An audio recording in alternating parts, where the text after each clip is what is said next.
సదస్సుల ద్రాక్షారసంలో మనం పాల్గొనే ముందుగా పరిశుద్ధ గ్రంథంలో నుండి అపొస్తలుడైన పౌలు కొరింథీయులకు రాసిన మొదటి పత్రిక 11వ అధ్యాయము 28వ వచనాన్ని అందరం కలిసి చదువుదాం. మొదటి కొరింథీ 11:28. కాబట్టి ప్రతి మనుషుడు తను తాను పరీక్షించుకుని అలాగ చేసి ఆ రొట్టెని తిని ఆ పాత్రలోనిది త్రాగవలెను. తిరిగి దినవృత్తాంతములు 2వ గ్రంథం మొదటి దినవృత్తాంతములు 13వ అధ్యాయము 14వ వచనం 346వ పేజీ. మొదటి దినవృత్తాంతములు 13వ అధ్యాయము 14వ వచనానికి కూడా కలిసి చదువుదాం. దేవుని మందసము దేవుని ఇంట్లో అతని కుటుంబం 3 నెలలుగా యెహోవా దేవుని ఇంటివారిని అతని సొంతంతటిని ఆశీర్వదించిన ప్రార్థన. ప్రేమ తండ్రి, పరిశుద్ధమైన దేవా, మీకు వందనాలు, స్తోత్రాలు. మీరు ఎత్తమిచ్చుకున్న మీ ప్రజలు చేసిన ఆరాధనలు మీరు అంగీకరించిన దేవుడు మీకు వందనాలు, స్తోత్రాలు. ఇశ్రాయేలు స్తుతుల మీద ఆశీర్వైన దేవుడు మేము వందనాలు, స్తోత్రాలు. మా స్తుతుల మీద కూడా ఆశీర్వైన దేవుడని మిమ్మల్ని గర్వపరిచి ఆరాధించి మహిమపరుస్తుంది. అన్ని జనాంగంలో నన్ను కూడా మీరు ఎదురికి రక్షించడానికి కలువరి శిలువలో మీరు చేసిన నిత్యమైన నిబంధన ద్వారా, కృత నిబంధన రక్తం ద్వారా నా ప్రతి పాపముని కడిగి పరిశుద్ధపరిచి పవిత్రపరిచినారు. మీకు వందనాలు, స్తోత్రాలు. తేజవాసులైన పరిశుద్ధుల స్వాస్థ్యంలో అబ్రహాం, ఇస్సాకు, యాకోబులతో చేసిన నిబంధన, నిత్యమైన నిబంధన, నోవహుతో చేసిన నిబంధన నా పక్షంగా కూడా నెరవేర్చడానికి మీరు సామర్థ్యం గల దేవుడిని స్తుతిస్తూ ఆరాధిస్తూ నా స్తుతి ఆరాధన యేసు ప్రభువారి అతి పరిశుద్ధమైన నామములో మీకే సమర్పిస్తున్నాను తండ్రి, ఆమేన్. 2 భాగాలు చదివినాం మనం.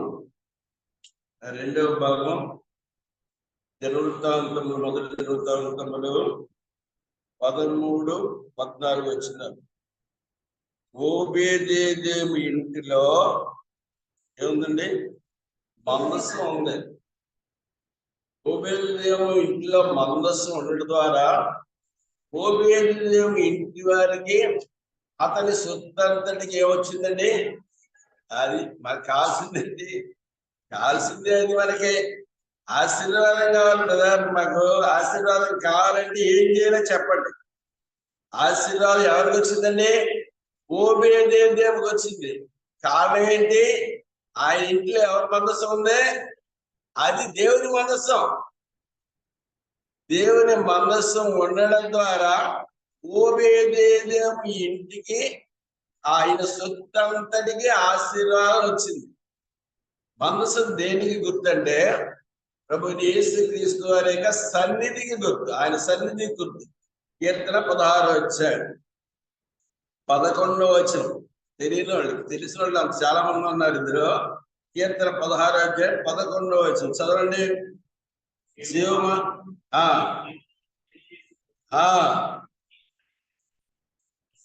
అది ఆయన సన్నిధిలో ఏముందంట?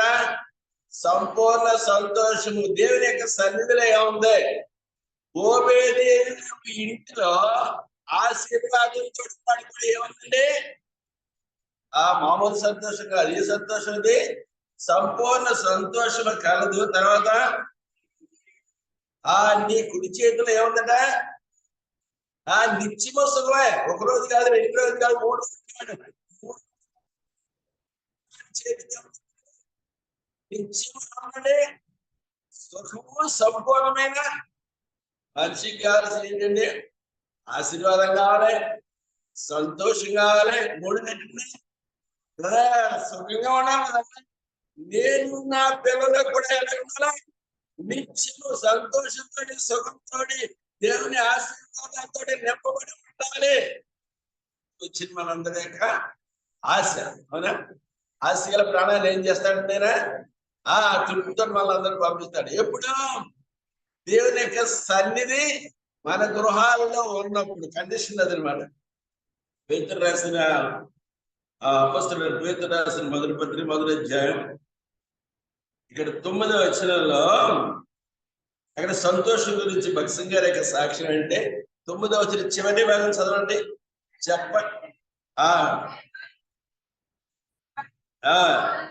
అది సరే ఎలాంటి సంతోషం అంట చెప్పడానికి సత్యం కాదట. అది మహిమాయుక్తమైన మహిమతో కూడిన సంతోషం. అక్కడ ఏమంటాడండి దావీదు గారు, అక్కడ సంపూర్ణ సంతోషం అంటున్నాడు. ఇక్కడ పీటర్ గారు ఏమంటాడు, పీటర్ గారు మీకు ఎలాంటి సంతోషం కలుగుతుంది? మహిమాయుక్తమైన సంతోషం కలుగుద్ది. దాని ద్వారా మీకు ఏమొస్తుంది? ఆనందించుదురు. ఏమొస్తుంది? ఇక్కడ సంతోషం వస్తుందట. రెండోది ఏమొస్తుందండి? ఆనందం వస్తుందట. తర్వాత మూడోది ఏమొస్తుందండి? నిత్యము సుఖములు. నిత్యము సుఖం కావాలంటే, నిత్యము మహిమాయుక్త సంతోషం కావాలంటే మన గృహాల్లో ఏముండాలంటే దేవుని సన్నిధి ఉండాలి. మొదటి పత్రిక నిత్యము సుఖం గురించి చదువుతున్నాం. 2వ అధ్యాయం 1వ వచనం చదవండి. అది మనము సంపూర్ణ భక్తియు మాన్యత కలిగి నెమ్మదిగాను సుఖముగాను బ్రతుకు నిమిత్తము అన్నిటికంటే ముఖ్యముగా మనుషులందరి కొరకు, రాజుల కొరకు, అధికారులందరి కొరకు విజ్ఞాపనలు ప్రార్థనలు చేయవలెను. ఇది అది మంచిది. దేవుని దృష్టికి అనుకూలమైంది. దేవుని దృష్టికి ఏది మంచిదో, దేవుని దృష్టికి ఏది అనుకూలమైందో అది మనం పొందాలి అంటే మనం ఏం చేయాలండి? మనుషులందరి కొరకు ఏం చేయాలి? ప్రార్థన చేయాలి. దేవుని దృష్టికి అనుకూలమైంది, దేవుని దృష్టికి మంచిది ఏంటంటే మనుషులందరి కొరకు ప్రార్థన చేయాలి. మనుషులందరికీ ప్రార్థన చేస్తే ఏమవుతుంది? నాకు నెమ్మదిగా అది సుఖంగా పొందుతావు. నువ్వు నెమ్మదిగా సుఖంగా పొందకంటే, నీ ఇంట్లో నెమ్మది ఉండాలంటే, నీ ఇంట్లో సుఖం ఏం చేయాలి? నువ్వు మనుషులందరి కొరకు ఏం చేయాలి? ప్రార్థన చేయాలి. నీ ఇంట్లో ప్రార్థన ఉండాలి. నీ ఇంట్లో ప్రార్థన ఉన్నప్పుడు నెమ్మదిగా సుఖంగా పొందుతావు. అది దేవుడు చెప్పేది. అది అపోస్తలుడైన పౌలు తిమోతికి రాస్తానండి. ఎవరు వస్తే తిమోతికి రాస్తానన్నాడు. చదవండి. సమూయేలు 2వ గ్రంథం 7వ అధ్యాయం 26వ వచనం. దావీదు గారు కూడా ఇదే కోరుకుంటున్నాడు.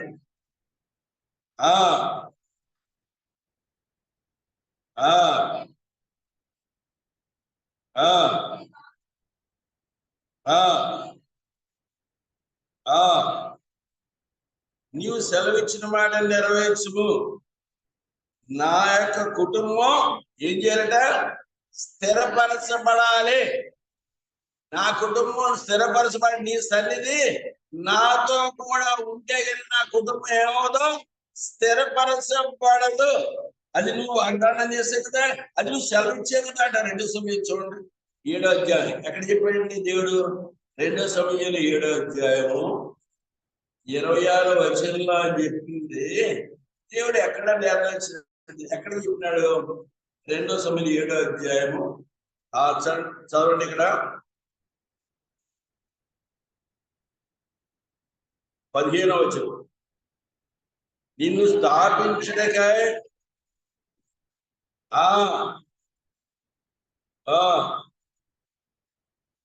దూరము చేయను అని ఇక్కడ ఏం చేస్తాడు? అది కోట్ చేస్తాడు ఈయన. సైన్యముల యెహోవా నీ నామమును శాశ్వత మహిమ కలుగునట్లు నీ దాసుడైన నా కుటుంబము నీ సన్నిధిని స్థిరపరచబడినట్లు. ఆయన కుటుంబం ఎక్కడ ఉండాలంట?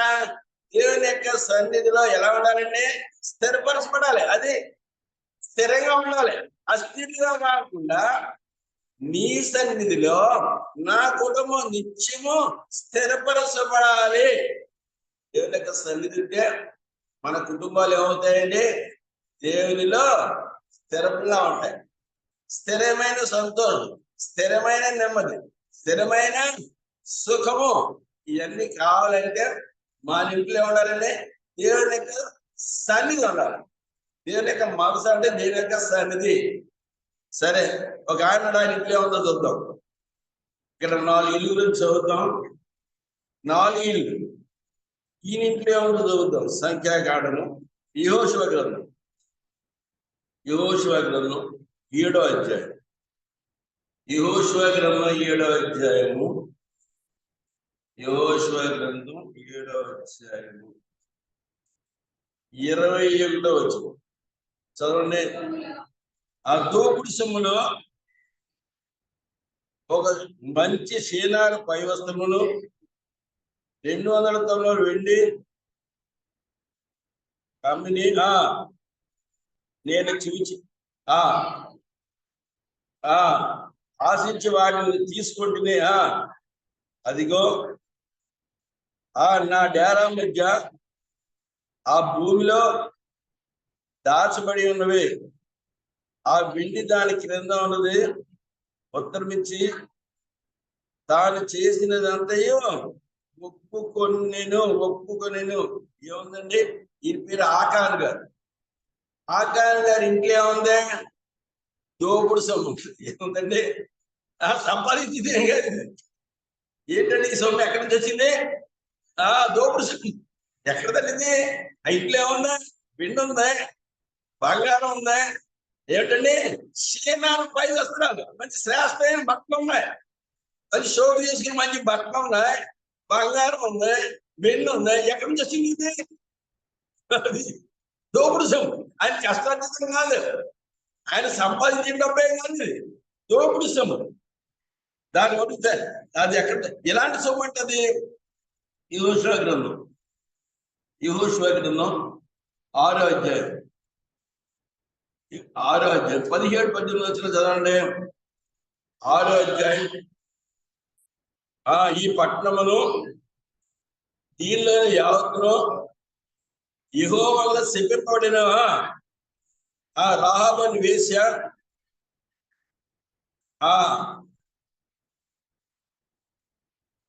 బ్రతుకుదురు. 18వ వచ్చింది. శపింపబడిన దానిలో కొంచెమైన మీరు తీసుకుని మీరు శాపగ్రస్తులే ఇశ్రాయేలు పాడెములకు శాపము తెప్పించి వారి బాధ కలుగలేదు కనుక శపింపబడిన దానిని ముట్టకూడదు. ఏం చేసేటట్టినా 7వ అధ్యాయం 1వ వచనం. ఆ శపితమైన దాని విషయంలో ఇశ్రాయేలు తిరుగుబాటు చేసి ఎట్లనగా యూదా గోత్రములో జెరహు మనుమడును, జబ్ది మనుమడును, కర్మి కుమారుడైన ఆకాను శపితము చేయబడిన కొంత తీసుకొని గనుక యెహోవా ఇశ్రాయేలు మీద శాపగ్రస్తమైనది ఎవరు తీసుకున్నాడండి? ఆకాన్ గారు తీసుకున్నాడు. శపించబడిందని తీసుకున్నాడు. అది దాన్ని ఏమన్నాడండి? దేవుడు ఏమన్నాడు? ఇది దోపుడు సమయ, నువ్వు బంగారం తీసుకున్నావు, వెండి తీసుకున్నావు, మంచి వస్త్రాలు తీసుకున్నావు, ఇవన్నీ ఎక్కడే? శపించబడి శాపగ్రస్తమైన దాన్ని తీసుకున్నావు సుమా. ఆయన ఇంట్లో ఉందండి. ఏంటి బ్యాక్గ్రౌండ్ అంటే? ఈ గోత్రం ఏంటి? యూదా గోత్రం. ఎక్కడి నుంచి వచ్చాడండి? బ్యాక్గ్రౌండ్ మంచిదే, హిస్టరీ మంచిదే, చరిత్ర మంచిదే. మా గోత్రం ఏంటండి? మా వంశం ఏంటండి? మా నిబంధనలు ఏంటండి? మన రాజ్యం ఏంటండి? ఇవన్నీ చెప్తాం. ఎక్కడి నుంచి వచ్చింది ఇది? ఎక్కడి నుంచి వచ్చింది? బ్యాక్గ్రౌండ్ మంచిదే. యువత గోత్రం జెరహు అంటున్నాడు, కర్మి కుమారుడు అంటున్నాడు. బ్యాక్గ్రౌండ్ మంచిదే, గోత్రం మంచిదే. యేసు ప్రభు గోత్రం ఏంటండి? యోధా గోత్రం సింహం. యేసు ప్రభు గోత్రం ఏ గోత్రం? యోధా గోత్రం. యేసు ప్రభు వంశమే, యేసు ప్రభు నమ్ముకున్నవాడే. ఇలాంటి గోత్రం నుంచి వచ్చినాయని ఏంటండి ఏంటి ఈయన ఇంట్లో ఏముంది? శాపగ్రస్తమైనది ఉంది. 3 ఇంట్లో చూడండి. ఈ గుడారంలో ఉంది, గుడారంలో ఉందండి. ఈయన గుడారంలో ఏముందండి? గుడారంలో దాచాడట. బంగారం వెండి ఇవన్నీ ఉన్నాయి. అయితే అన్ని శాపగ్రస్తం. ఆదికాండం 37వ అధ్యాయం గామంది. ఈమె గుడారంలో ఏముందో చూద్దాం. ఆదికాండం 31వ అధ్యాయం. ఆదికాండం యాకోబు గారి భార్యుడి 37వ అధ్యాయం. యాకోబు గారు అబ్రహాం గారికి ఎవరుతారండి? 37 మనవడేనా?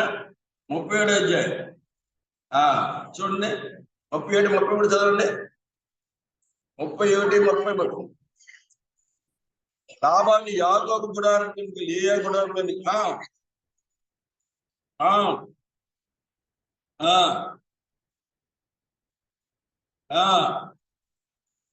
రాహేలు గుడారానికి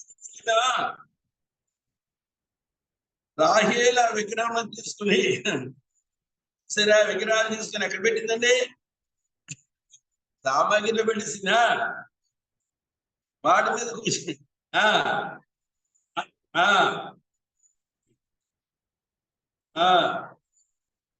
చూడండి.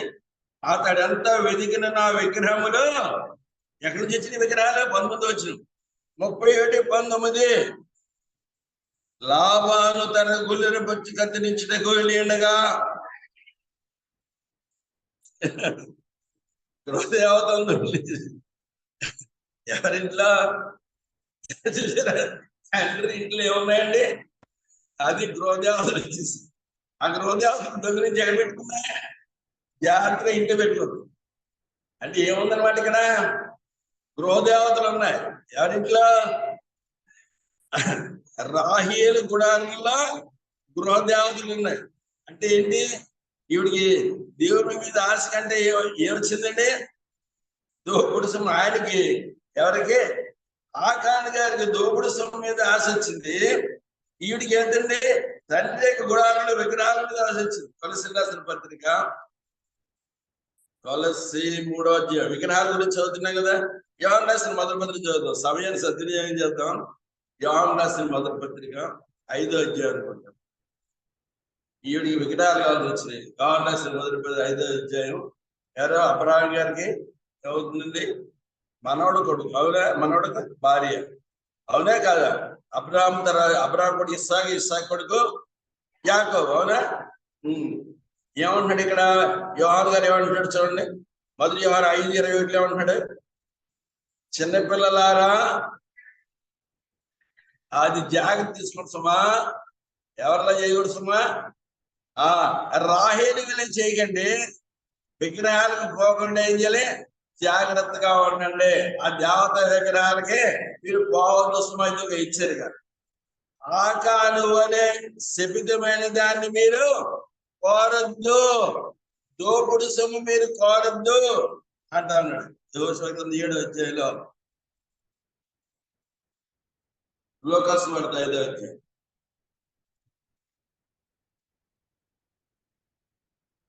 5వ అధ్యాయం.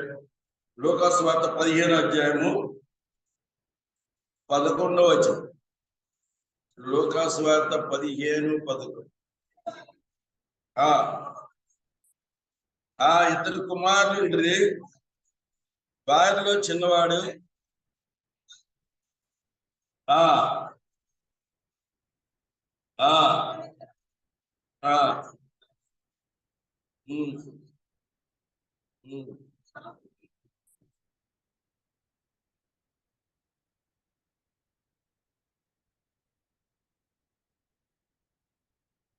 15:21 చదవండి అమ్మా. 15:21.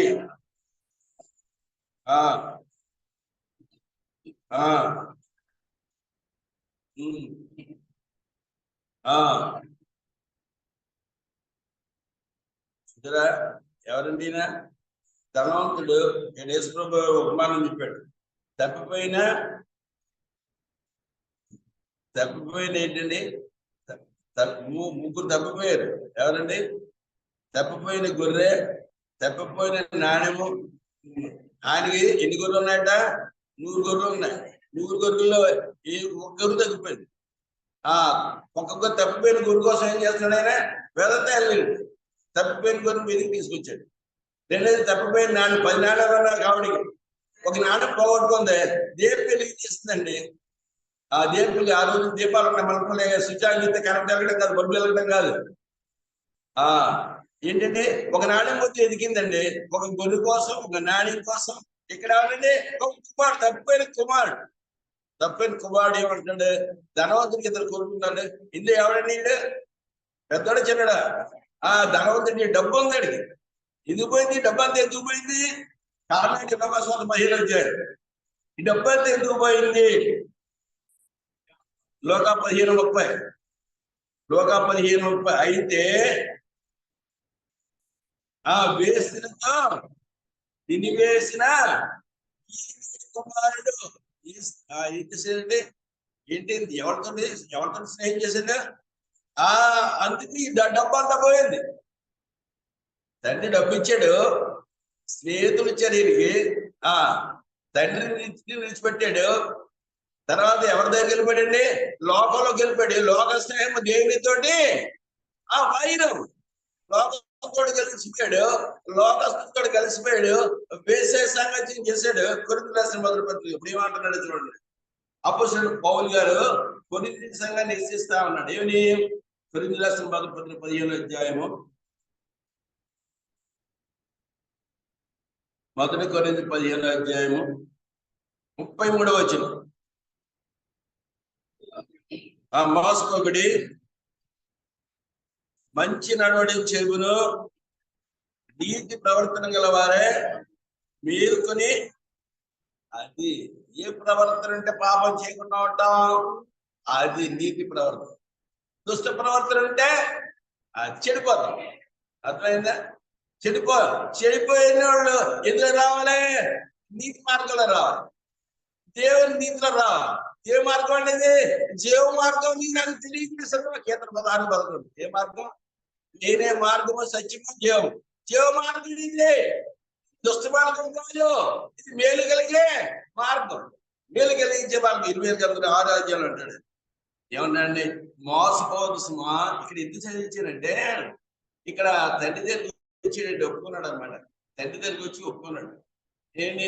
నేను తండ్రి నీకు దేవునికి విరోధంగా పాపం చేసింది. ఎవరు ఒప్పుకున్నాడు? చిన్నకుమారుడు ఒప్పుకున్నాడు. ఇక్కడ ఆకాను కూడా ఒప్పుకున్నాడు, లేటుగా ఒప్పుకున్నాడు ఆకాను. చిన్నకుమారుడు పాపం క్షమించమంటే, అయితే ఈ ఆకాను పాపం క్షమించలేదు, లేటుగా ఒప్పుకున్నాడు. చూడండి యెహోషువ 7:20 వచ్చింది. ఏమంటున్నాడు ఇక్కడ? ఆకాన్ గారు చేసే పని చేసాడు. ఇప్పుడు ఏమంటాడంటే ఆకాను ఒప్పుకుంటాడు. ఆకాను ఏమంటాడు? యెహోషువతోటి ఏంటి? యెహోషువ 7:20 ఎక్కడున్నారు మీరు? అందులో యెహోషువతో యెహోవాకి విరోధముగా నేను పాపం చేసింది నేను నిజం అంటున్నాడు. నిజాన్ని ఎప్పుడు ఒప్పుకున్నాడు? ఆలస్యంగా ఒప్పుకున్నాడు. అందుకే మీదకి వచ్చిందండి శిక్ష వచ్చింది. తర్వాత మనకు తెలుసు, రావడంతో కొట్టారు, వాళ్ళందరి కుటుంబం అంతా నష్టపోయారు. దోపుడు సొమ్ము తీసుకుంటే, మన ఇంట్లో దోపుడు సొమ్ము ఉంటే ఏమవుతుందండి? మన మీద ఏమవుతుంది? శాపం. శాపగ్రస్తం అండి, సెట్టింగ్స్ పడింది. మన ఎలా ఉండకూడదు, అది మనం నేర్చుకోవాల్సిందే. నేను పాపం చేసి ఒప్పుకున్నా సరే దానికి క్షమాపణ దొరకదు. ఈ అచ్చిదినాలు దుద్దినాలు అపాయకరమైన కాలంలో 2 ఇళ్ళు అయిపోయింది. ఇప్పుడు పట్టుపడి ఇల్లు ఎవరండి? ఓబేదోము ఇంట్లో. ఓబేదోము ఇంట్లో ఏముంది? మనసు ఉంది. ఓబేదోము ఇంట్లో ఏముంది? ఆశీర్వాదం ఉంది. ఓబేదోము ఉంది, సంతోషం ఉంది. ఓబేదోము ఇంట్లో ఉంది నిత్యము సుఖం ఉంది. సుఖము సంతోషము నీకు కావాలంటే నీ ఇంట్లో దేవుని సన్నిధి ఉండాలి. దేవుని మనసు అంటే దేవుని సన్నిధి ఉండాలి సుమా. అక్కడ ప్రార్థన ఉండాలి సుమా. నీ ఇంట్లో ప్రార్థన ఉండాలి సుమా. నువ్వు మోసపోవద్దు సుమా. ఆకానంలో నష్టపోవద్దు సుమా. దోపుడు సుమగా ఆశించద్దు సుమా. దేవుని మనసు ఇవ్వాలి. కొలస్సీయులకు రాసిన పత్రిక 3వ అధ్యాయం ఏమంటాడండి? పైన వాటినే పేదోడు గాని భూ సంబంధం వాటి మీద ఆయన రాజ్యాన్ని నీతిని మొదటి వెళ్తే ఆయన రాజ్యం పైనే. అది నీతి గల రాజ్యము, అది సమాధానం గల రాజ్యము, అది శాంతి గల రాజ్యము, అది మనమైన రాజ్యము, అది నిత్యమైన రాజ్యము. రాజ్యంలోకి వెళ్ళాలంటే ఆయన రాజ్యాన్ని వెళ్ళకండి. కానీ పైన వాటిని కానీ మనసు పెట్టుకుంటే ఆయన రాజ్యాన్ని నీతిని మొదటి ఏమొస్తుంది అవన్నీ మీకు అనుగ్రహించు. అదేంటి నువ్వు తినడానికి, నువ్వు త్రాగడానికి, నువ్వు ధరించడానికి, నువ్వు నివసించడానికి అన్ని కావాల్సిన ఏర్పాట్లు ఎవరు చేస్తారో దేవుడు చేస్తారు. కాబట్టి ఆయన రాజ్యాన్ని నీతిని మొదటి చేయవలసిన పని చివరి చేస్తా ఉంటాం, మనం చివరి చేయవలసిన పని మొదలు చేస్తా ఉంటాం. అదే మనలో ఉన్న తేడా. అది మొదటి చేయవలసిన పని మొదట చేశాడు. ఎవరు ఓబేదేవుగా చేశాడు. ఆయన ఓబేదేవుడు ఆశీర్వదించబడి కూడా ఆ కాలం ఇంట్లో ఉన్నది. ఓబేదేవు ఇంట్లో దేవుని సన్నిధి ఉంది, అక్కడ సంతోషం ఉంది, నెమ్మది ఉంది, నిత్యమైన సుఖం ఉంది. ఆ కాలం ఇంట్లో శాపగ్రస్తం, శాపం ఉంది. 3వ గ్రంథం యెహోషువ గ్రంథం 24:15 చదవండి. యెహోషువ 24:15 యెహోవాను సేవించుట మీ కీడను తోచినడలా మీరెవరు సేవించుదురో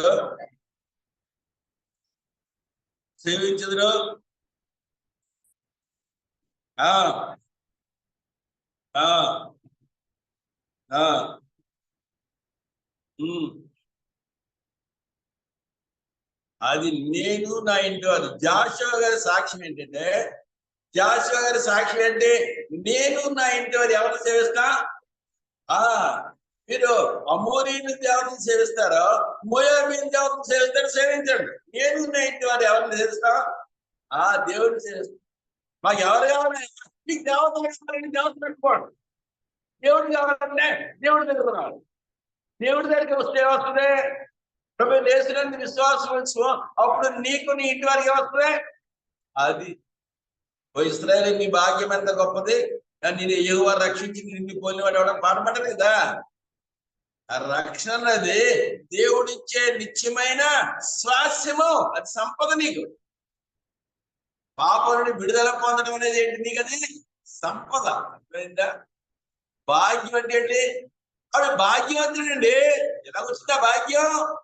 నువ్వు పాపం విడుదల పొందితే నీకు భాగ్యం వస్తుంది. అది రా అంటే నువ్వు వ్రతాలు చేసినా, పుణ్యకార్యాలు చేసినా, నీతికార్యాలు చేసినా, గోదానం, భూదానం, అన్నదానం. ఇదేంటి? ఈయన ఏ దానం చేసాడండి? యేసు ప్రభువు చేసిన దానం ఏంటి తెలుసా? గోదానమా, భూదానమా, అన్నదానమా? వచ్చిన అందరికి అన్నం పెడితే అది దానమేనండి. ఇది అన్నదానం అంటే చేస్తుంది మోక్షం రాదు. ఆయన ఏం చేశాడు? ప్రాణదానం చేశాడు. దానం ఏంటి? ప్రాణదానం. ఇది ప్రాణాన్ని దానంగా అర్పించాడు మనందరి కొరకు. అర్థమైందా? ఇది నా రక్తం అర్పించాడు. అది పరిశుద్ధమైన నిర్దోషమైన రక్తాన్ని అర్పించడం మన పాపాలకి వచ్చింది, క్షమాపణ వచ్చింది. అందుకనే జాషువా ఏమంటున్నాడంటే, నేను నా ఇంటి వారిని ఏం చేస్తాం? యెహోవా అనేసి అపొస్తలుల కార్యాలు 16:37 మనందరికి తెలిసింది. పౌలుస్యులు ఎక్కడున్నారండి? పౌలుస్యులు చెరసాల్లో ఉన్నారు, చెరసాల బంధకాల్లో ఉన్నారు. అన్యాయంగా చెరసాలలో వేస్తారు. కొంతమంది న్యాయంగా వేస్తారు, కొంతమంది అన్యాయంగా వేస్తారు. అపొస్తలుల 16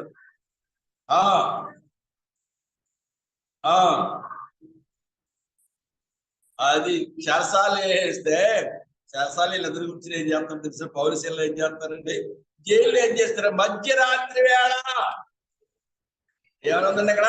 మధ్యరాత్రి వేళ చెరసాలలో జైలు వారిస్తే ఏడుపు వస్తా. చెరసాలలో వేస్తే బొండలేసి బిగించేశారండి. అంటే ఇది గొలుసేసి కట్టేశారు వీళ్ళిద్దరిని కూడా.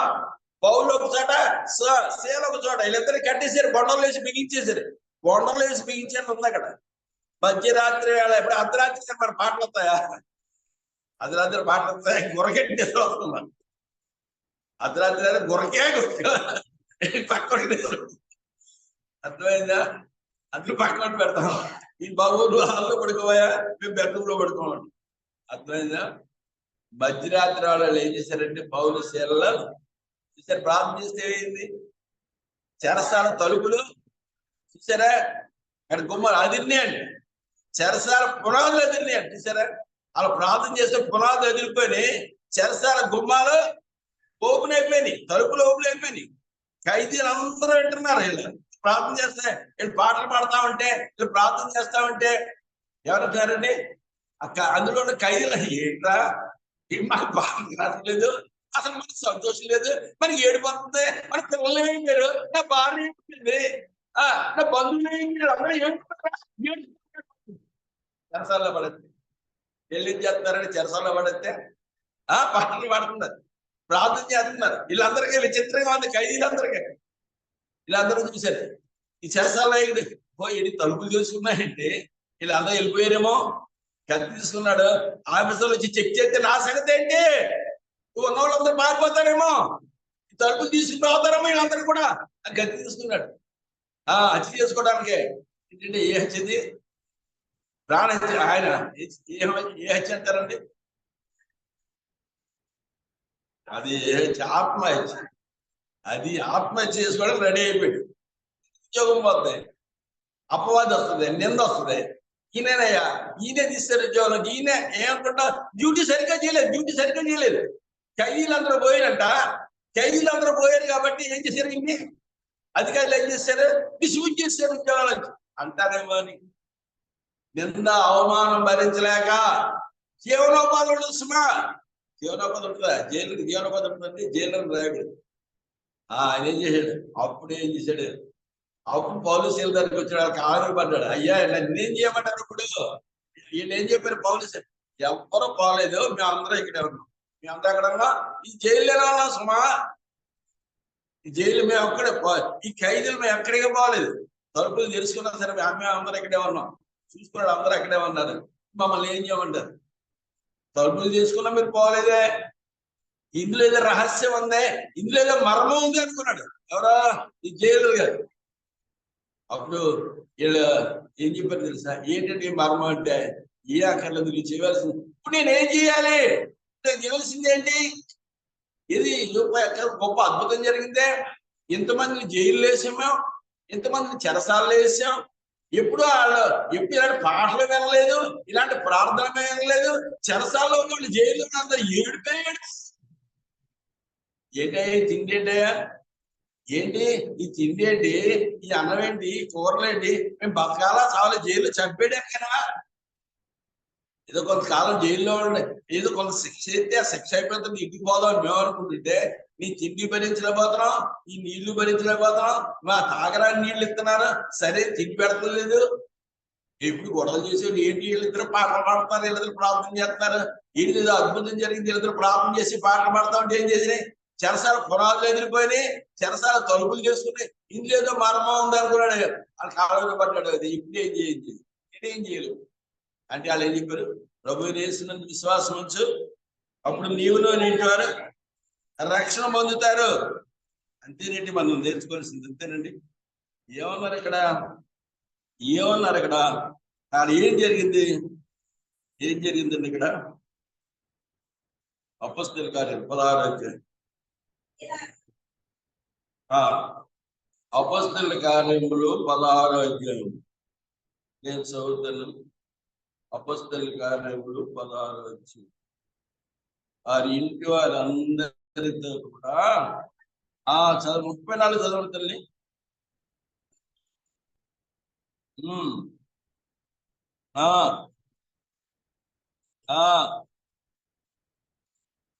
తన ఇంటి వారందరితో కూడా ఆనందించి వచ్చేసారా. పాప క్షమాపణ పొందారు, పాపాలు క్షమించబడ్డాయి. ఇంట్లో వచ్చిందండి ఆనందం వచ్చింది, ఇంట్లో సంతోషం వచ్చింది, నెమ్మది వచ్చింది, సమాధానం వచ్చింది. ఏంటంటే గృహం ఎలా నింపబడింది? జైలు గారి ఇంట్లో సమాధానంతో ఆనందంతో నింపబడింది. అపొస్తలుల కార్యం చాలా విషయాలు ఉన్నాయి. యోబు 36:11 చదవండి. యోబు 36:11 చదవండి. యోబు గ్రంథం 36:11. యోబు 36:11.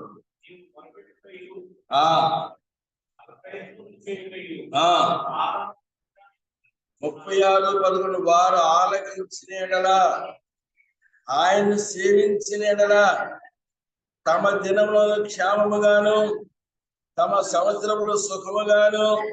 అది ఆయన్ని సేవిస్తే, చూసారా, ఆయన్ని సేవిస్తే ఏమొస్తుందండి? వాళ్ళ దినాలు ఎలా ఉంటాయంట? క్షేమంగా ఉంటాయి. వాళ్ళ సంవత్సరాలు ఎలా ఉంటాయంట? క్షేమము సుఖము కావాలంటే అది ఏం చేశాడండి? చెరసాల నాయకుడు ఏం చేశాడు? ఉద్యోగస్తులే ఏం చేశాడండి? పౌలు సెల్ ఏదైతే చెప్పారో, దేవుని యొక్క ప్రతినిధులు దైవజనులు ఏదైతే చెప్పారో దాన్ని అమలు చేశాడు, దాన్ని పాటించాడు. పాటిస్తే ఇంట్లో వచ్చింది, కుటుంబంలో అందరూ రక్షణ పొందారు, బాప్తిసం తీసుకున్నారు.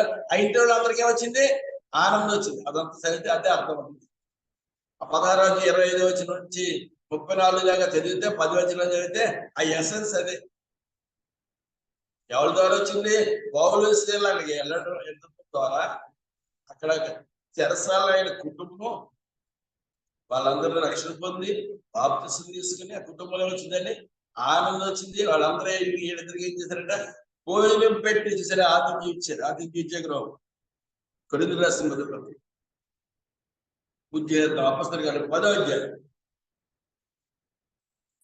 5 నిమిషాల్లో కంప్లీట్ చేసి మనం బలం జరిగింది. అపొస్తలుల కార్యాలు 10వ అధ్యాయం. ఇంకా ఇల్లు ఉంది ఇక్కడ. ఇది ఎవరి ఇల్లు అండి? 10వ అధ్యాయం 1-2 వచనాలు చదవండి.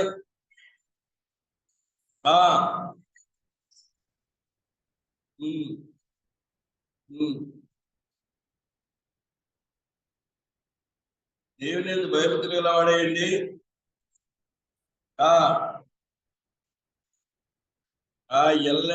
ఎల్లప్పుడూ దేవునికి ప్రార్థన చేయబడే కుటుంబంలో ఏముందండి?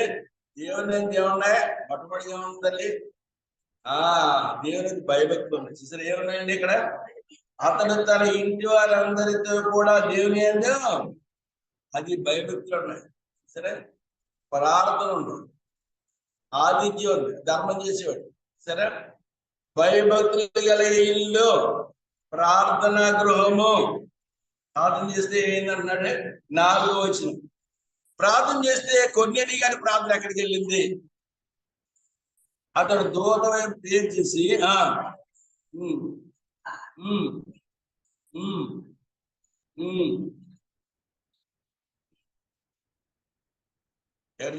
నువ్వు చేసే ప్రార్థన చూసావా? అది ఎక్కడికి వెళ్ళి? దేవుని సన్నిధిలోకి వెళ్ళి సాక్ష్యం. నువ్వు చేసే ప్రార్థనలు ఉన్నాయి చూసావా? నువ్వు చేసే భక్తి కార్యాలు ఉన్నాయి చూసావా? ఇవన్నీ ఎక్కడికి వెళ్ళింది? దేవుని సన్నిధిలోకి వెళ్ళి. అది మన భక్తి కార్యాలు ఎక్కడికి వెళ్ళాలి? మనం చేసే ప్రతి కార్యం కూడా ఎక్కడికి వెళ్ళాలి? దేవుని సన్నిధిలోకి వెళ్ళాలి. అది దేవుని దగ్గరికి వెళ్ళాలి. దేవుని దగ్గర వింటే దేవుడు ఉంటే దేవుడి దగ్గర నుంచి ఏమొస్తాయి? అట్టించి మనకి ఆశీర్వాదాలు వస్తాయి, మనకి సుఖం వస్తుంది, సంతోషం ఉంటుంది, నెమ్మది వస్తుంది. అది అక్కడికి వెళ్ళాలి. మనం చేసిన మన కార్యాలన్నీ అక్కడికి వెళ్ళాలి. ఆయన చూస్తూ ఉంటాడు మంచివారిని చెడ్డవారిని. అంటే సామెతల గ్రంథం 15వ అధ్యాయంలో ఉంది. ఏముందంటే? మంచివారిని చెడ్డవారిని అయినా చూసిండేను. అది మంచోళ్ళు చూస్తుందంట, ఆయన కళ్ళు చెడ్డోళ్ళు కూడా చూస్తాయట. చదవడం 2వ తిరుగుతాడు. ఇక్కడ 2వ తిరుగుతాను 30వ అధ్యాయం. 2వ తిరుగుతాను 30వ అధ్యాయం 27వ వచనం. అది హిజ్కియా కాలంలో జరిగిన సంఘటన అండి. ఇది 30:27 చదవండి. యాజకులు లేచి అది జనులను దీవింపగా వారి మాటలు వినబడిను, వారి ప్రార్థన ఆకాశంలో చూసారా పరిశుద్ధ నివాసమునకు చేరెను. వీళ్ళు వచ్చి చెట్లన్నీ ఏం చేశారండి? వీళ్ళందరూ, ఈ లేవీలందరూ ఏం చేశారు? వచ్చిన వాళ్ళందరినీ దీవించారు. ఏంటండి ఏమంటా మీరు? లేవీన యాజకులు జనులను దీవింపగా వచ్చిన వాళ్ళందరినీ ఏం చేశారండి? వాళ్ళు దీవించారు. అది యాజకులు చేసే పని. రాజులనే యాజకులలో చేర్చబడిన మనం అనేకులకి ఎలా ఉండాలి? దీవెనకరంగా ఉండాలి. అనేకులుగా ఆశీర్వాదకరంగా ఉండాలి. వచ్చిన వాళ్ళందరికీ మనం చూస్తే ఏముందండి? వీళ్ళు ప్రార్థన చేస్తే మనకి ఏమొస్తుంది? దీవెన వస్తుంది. వీళ్ళ యాజకత్వం పరిచయం చేస్తే మనకి ఏమొస్తుంది? ఆశీర్వాదం వస్తుంది. ఏమిటంటే దేవుని యొక్క దేవుని చేత ఏర్పాటు చేయబడే ప్రజలు మోషే అహరోనులందరి నుంచి వచ్చారు, లేవీల నుంచి వచ్చారు. వీళ్ళందరికీ దేవుని యొక్క పరిచయం దేవుడు అప్పగించాడు. 12 గోత్రాల్లో లేవీ గోత్రానికి దేవుని యొక్క పరిచయం అప్పగించబడింది. వీళ్ళు ఏం చేశారంటే వచ్చిన వాళ్ళు అందరినీ ఏం చేస్తున్నారు? అది క్రొత్త నిబంధనలో యాజకత్వం పరిచయం చేసే మనం రాజులైన యాజక సమూహం మనం కూడా దేవునికి ఆ వచ్చిన వాళ్ళందరికీ ఏమి ఉండాలి? దీవెనకరంగా ఉండాలి. ఏం చేశారంటే చేసిన ప్రార్థనలు ఏం చేశాక వారి ప్రార్థన ఆకాశం పరిశుద్ధ నివాసమునకు కొన్నేళ్ళు ప్రార్థన ఎవరికి వినపడిందండి? దేవుడి దగ్గరికి వెళ్ళింది. ఇక్కడ లేవి తీసిన ప్రార్థన ఎవరికి వెళ్ళిందండి? అది దేవుడి మన ప్రార్థన కూడా అలాగే ఉండాలి. మన నివాసాలు కూడా అలాగే ఉంది. కొంతమంది ఎన్ని ఇల్లు చూసామండి? ఇప్పుడు మొట్టమొదటి ఓబేలులో ఇంట్లో చూసాం. ఓబేలులో ఇంట్లో ఉందంటే మనసు ఉంది, దేవుని యొక్క సరిది ఉంది, అక్కడ సుఖం ఉంది, నిత్యము సంతోషం ఉంది, సంపూర్ణ సంతోషము, నిత్యము సుఖం ఉంది. సుఖ శాంతులతో నింపబడిన ఇల్లు ఎవరిదే? ఓబేలు. ఆయన సొత్తంతా ఆశీర్వదించబడదు. రెండో ఆయన ఎవరు? యూదాగోత్రం. బ్యాక్గ్రౌండ్ గొప్పదే, యూదాగోత్రమే. ఆ కాలి ఇంట్లో ఉంది, శాపం ఉంది. ఎందుకు వచ్చింది శాపం? దోపుడు సొమ్ము. అది కష్టార్జితం కాదు, దోపుడు సొమ్ము ద్వారా ఏమొచ్చింది? దానికి శాపం వచ్చింది. మూడో ఆయన ఎవరండి? యెహోషువ. జాషువా గారు ఇంట్లో ఉంది, నేను నిన్న ఇంట్లో యెహోవాను సేవించదము. సేవిస్తే వస్తుందండి. దేన్ని మనం చదివా అక్కడ, సేవిస్తే వస్తుంది. మనం యోబు గ్రంథం 36 అధ్యాయంలో చదివాం కదా. అది క్షేమం వస్తుంది, వస్తే అది క్షేమం కావాలంటే, మన ఇంట్లో నెమ్మది కావాలంటే 36:11 చదవండి. యెహోషువ ఇంట్లో సేవిస్తే వస్తా. 36:11 యోబు.